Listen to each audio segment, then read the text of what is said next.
Please, no more pain. Those were the first words he ever heard from her.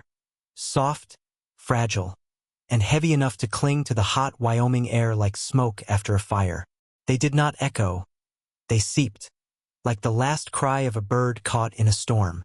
Caleb Harlow pulled in his chestnut mare, wincing toward the distant edge of his north pasture. The downed fence line lashed against the fidgeting wind, and slumped against one of the weathered posts lay a shape so tattered, so motionless. He hardly dared to think it human. The wind pulled at her hair, long, matted, dusty, and her clothes were in tatters, the type worn from day to day until they lost their shape. She did not look up as he dismounted from the saddle, his boots crunching brittle grass. But when she did, her eyes froze him solid. Not the sort of eyes you look at and then forget, but the sort that nest in the creases of your mind, that wake you up in the dark, tormented, begging, old with an agony years can't calculate. Caleb was not a man given to losing words.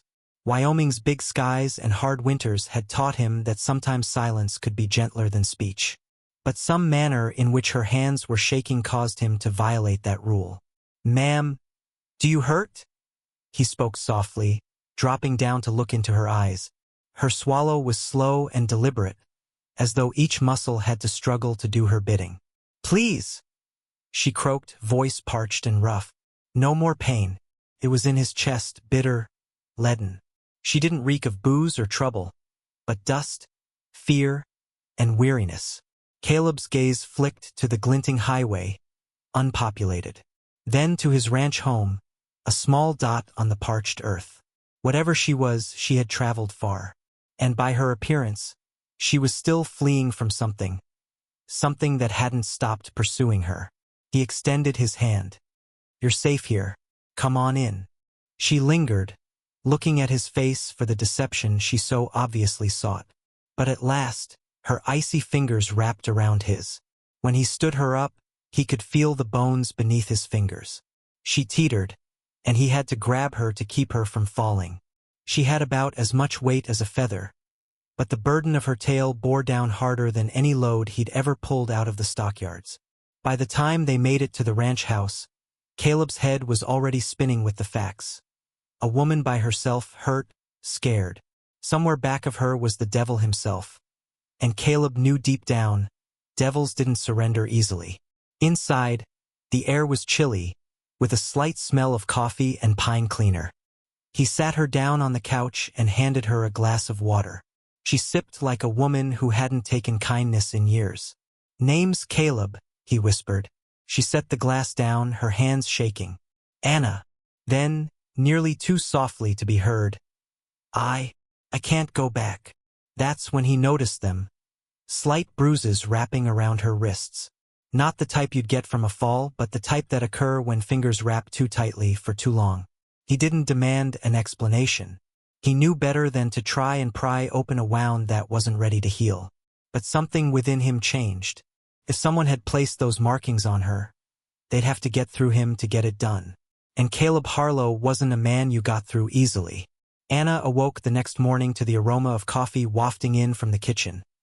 A fragrance that seemed to heat her from the inside out before she'd even managed to take a drink. For the first time in weeks, possibly months, she'd slept without jolting awake at ghostly footsteps. Caleb stood at the stove, going slow and steady, his silhouette cut against the pale orange light seeping through the curtains. "Morning," he replied, his voice carrying that infrequent cadence of a man who never needed to strain effort into speech. She mumbled an answer, still uncertain whether or not she was supposed to be here. But something in his serenity anchored her. The previous evening, she'd explained bits and pieces only, that she was with Boyd, and Boyd's definition of love was a cage with cruelty-lined walls. Caleb didn't question further, but the unspoken questions hung between them, as still as the Wyoming sunrise. Following breakfast, Anna demanded to assist in repairing the fence line. She struggled with the tools, her hands untrained, but Caleb never corrected her past what was needful. He worked alongside her in the still heat, making it obvious her presence wasn't a burden. It was just part of the day, such as the wind or the sun.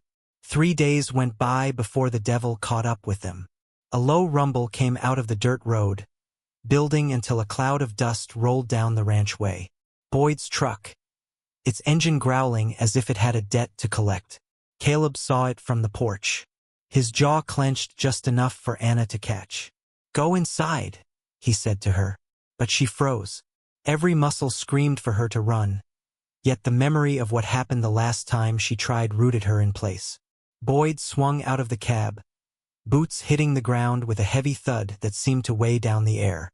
"You've got something of mine," he called, a thin smile on his face, sharp as broken glass. Caleb stepped off the porch, moving slowly towards the gate like he was gauging each step. He leaned on it like it was a post, his tone even but firm. "She's not yours." Boyd laughed, a flat sound, lacking heat. "You think you can keep her from me? I'll raze this place to the ground." Caleb didn't stir, didn't blink. "You cross onto my property with that in mind, you'll be sorry." Something in his tone, perhaps the raw conviction, caused Boyd to waver, but only momentarily. He moved forward. At the same instant, Caleb's hand fell beside the rifle leaning against the fence post. "Don't," he cautioned. The silence that ensued was so heavy it appeared to caress their skin. Boyd's sneer stumbled. His eyes narrowed, measuring.